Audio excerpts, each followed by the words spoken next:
Selamat datang di channel Trading for Better Life. Di video ini saya cuma analisa satu emiten favorit investornya, ternyata laba bersih kuartal 3-nya masih ambles 50% lebih. Bagaimana potensi saham di kedepannya, apakah masih layak untuk kita entry? Yuk kita coba pelajari analisanya di video ini. Semoga analisa berikan ini bisa bermanfaat dan membantu teman-teman dalam mengambil keputusan. Untuk teman-teman belum subscribe channel ini, bisa tekan tombol subscribe agar tidak ketinggalan informasi dan analisis saham terbaru akan diupload setiap harinya. Di video ini saya kembali akan update pergerakan dari saham ITMG. Hari Jumat kemarin terlihat naik 0,3% ke harga 24.850. Dan bisa kita lihat di grafik secara pergerakan saat ini memang ITMG masih bergerak sangat downtrend. Dan satu minggu ini malah sudah turun di bawah zona support di 25.000 sampai 25.800. Tapi sebenarnya harga 25.000 sampai saat ini belum terkonfirmasi break. Hari Rabu berada di bawah 25.000 tapi candle masih menyentuh. Hari Kamis juga walaupun candle merah ini masih menyentuh 25.000 dan hari Jumat masih zona hijau dan masih ada shadow menyentuh 25.000. Jadi sampai saat ini harga 25.000 belum terkonfirmasi break. Tapi memang cara pergerakan ini masih bergerak sangat downtrend. Dan kalau sentimen negatif lagi, laba bersih ITMG ambles 54% di kuartal 3 tahun 2023. Tapi jika kita lihat broker summary, pada kenaikan hari Jumat ini masih terlihat ada akumulasi, walaupun akumulasi tidak besar dan asing melakukan sedikit akumulasi. Jadi untuk ITMG cara pergerakan memang masih belum aman karena ada sentimen negatif ini, laporan keuangan masih kurang oke dan saat ini masih mencoba bertahan di 25.000. Apabila teman-teman ingin coba entry, mesti wait and see. Apabila terpantau minggu depan ternyata harga 25.000 masih gagal bertahan, jadi apabila kita pantau ITMG minggu depan gagal naik kembali di atas 25.000, sebaiknya jangan entry, berarti ITMG masih ada potensi untuk lanjut melemah atau lanjut bergerak downtrend. Jadi apabila ini terkonfirmasi break, maka harga 25.000 akan berubah menjadi resisten yang lumayan kuat untuk ITMG ke depannya dan berpotensi ITMG untuk lanjut turun menuju 24.000 sampai 23.800. Jadi apabila teman-teman sudah punya saham ITMG dan saat ini masih mau hold, juga teman-teman harus hati-hati karena walaupun ada akumulasi hari Jumat, akumulasi masih kecil dan secara teknikal saat ini belum ada tanda-tanda untuk mencoba bangkit dari downtrendnya. Jadi potensi untuk lanjut turun di bawah 25.000 minggu depan juga masih sangat besar. Dan selanjutnya saya akan coba update pergerakan dari saham hoki yang bisa kita lihat. Satu minggu ini berhasil rebound dari garis EMA 150 dan hari Jumat sudah mencapai target analisa di garis EMA 50. Jadi hoki sudah berhasil rebound dan mengetes garis EMA 50, tapi bisa kita lihat candle hari Jumat itu tidak oke. Shadow ke atas yang sangat panjang mencoba untuk break garis EMA 50 yang saat di harga 126 masih gagal dan malah ditutup di zona merah. Tapi secara teknikal saat ini hoki masih sideways, masih layak untuk di hold apabila teman-teman masih punya selama masih kuat di garis EMA 150 dan saat ini di harga 113. Dan jika kita perhatikan untuk broker summary, pada penurunan hari Jumat kemarin ini terlihat masih ada sedikit akumulasi, tapi asing memang terlihat melakukan distribusi. Jadi hoki saya lihat minggu depan masih ada potensi untuk sideways, masih ada potensi untuk turun kembali mengetes garis EMA 150 sampai 110. Jadi apabila teman-teman ingin coba entry, misalnya paling aman adalah coba tunggu di zona ini 110 sampai 113. Apabila hoki masih bisa bertahan dari rebound, misalnya masih menarik untuk di hold atau menarik untuk coba entry apabila teman-teman belum punya, tapi selalu pertimbangkan untuk take profit di sekitar harga 125 sampai garis EMA 50 yang saat ini di sekitar 126. Karena beberapa kali mencoba untuk break garis EMA 50 terpantau masih gagal. Apabila masih gagal minggu depan, maka potensi untuk malah balik menembus garis EMA 150 juga akan menjadi lebih besar.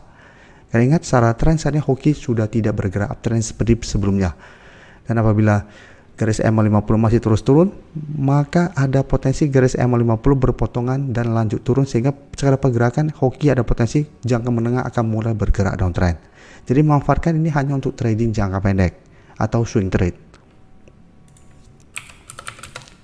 Selanjutnya saya coba analisa saham WIM yang jika kita lihat secara pergerakan sebenarnya masih uptrend, tapi satu minggu ini terlihat mulai melemah, masih gagal naik pada saat mengetes 3.800.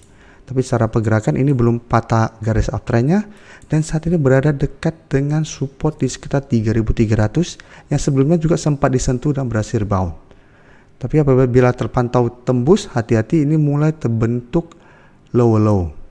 Jadi ada potensi lanjut turun menuju harga 3.000 sampai garis EMA 50 apabila minggu depan WIM gagal bertahan di 3.300. Dan jika kita perhatikan untuk broker summary, penurunan 3% lebih ini ada distribusi, tapi asing memang terlihat melakukan sedikit akumulasi. Jadi untuk saham WIM, apabila ingin coba pantau, menurut saya masih bisa pantau karena cara pergerakan ini masih uptrend untuk tren jangka menengahnya, dan saat ini masih berada di sekitar support 3.300 yang sebelumnya bisa menahan penurunan dari saham WIM. Apabila minggu depan terpantau masih bisa rebound, menurut saya masih bisa coba entry untuk swing trade dengan target jangka pendek menurut saya di sekitar 3.500 sampai 3.600. Apabila memang bisa bertahan dan rebound dari 3.300. Tapi jika kita pantau WIM minggu depan lanjut turun, paling aman apabila mau entry itu coba tunggu kembali di harga 3.000 sampai garis EMA 50. Jadi saat ini sebaiknya wait and see dulu. Sedangkan untuk teman-teman sudah bersih dapat di harga bawah, menurut saya selama masih kuat di atas garis EMA 50, WIM masih layak untuk di hold. Selanjutnya saham Silo juga bisa kita lihat hari Jumat masih turun 3% lebih ke 2.410. Jadi pergerakan saham Silo hampir mirip dengan saham WIM, sama-sama masih bergerak sangat uptrend, tapi dalam beberapa minggu ini mulai bergerak sideways karena tertahan di resisten.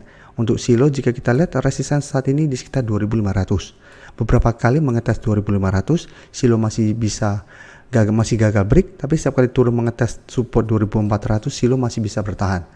Tapi jika kita lihat saat ini memang 2.400 belum terkonfirmasi break, tapi apabila jika kita pantau minggu depan Silo nembus 2.400 dan lanjut turun, maka ada potensi terbentuk double top. Ini harus hati-hati apabila terkonfirmasi terbentuk double top, karena ada potensi untuk melanjutkan penurunan. Dan jika kita lihat broker summary pada penurunan hari Jumat ini sebenarnya masih ada distribusi. Jadi walaupun terlihat top buyer yang pertama JP ada akumulasi besar, tapi jika kita lihat keseluruhan ini ada distribusi. Tapi asing memang terpantau masih terus masuk akumulasi saham Silo. Jadi Silo memang secara teknikal saat ini masih oke, belum terkonfirmasi patah tren, tapi saya lihat masih ada potensi minggu depan untuk turun di bawah support 2.400 menuju support berikutnya di sekitar 2.350. Tapi tetap menurut saya selama masih kuat berada di atas target harga ini, Silo belum terkonfirmasi patah tren. Apabila masih bisa bertahan dan rebound, masih ada potensi untuk sideways dan rebound kembali menuju 2.500. Tapi untuk entry saat ini paling aman menurut saya wait and see dulu. Apabila tembus 2.400, coba tunggu di sekitar harga 2.340 sampai 2.350. Apabila terpantau masih bisa bertahan dan rebound, menurut saya masih menarik untuk coba entry atau untuk hold apabila teman-teman sudah punya saham di harga bawah. Apalagi untuk teman-teman sudah berhasil dapat di bawah harga 2.000, menurut saya selama masih kuat di atas garis EMA 50 yang saat ini di sekitar 2.230, Silo juga masih layak untuk di hold. Ingat selama teman-teman dapatnya di bawah harga 2.000. Tapi apabila teman-teman dapatnya di sekitar harga 2.200, menurut saya trailing stopnya paling aman di sekitar 2.350. Take profit apabila ternyata Silo gagal bertahan di atas support ini. Setelah itu tunggu kembali di sekitar 2.200 sampai garis EMA 50 untuk re-entry kembali untuk lebih amannya. Terima kasih telah menonton video ini. Like dan share video ini bila bermanfaat bagi teman-teman, dan support channel ini dengan cara tekan tombol subscribe agar channel ini bisa makin berkembang dan bisa membantu lebih banyak orang lagi. Terima kasih.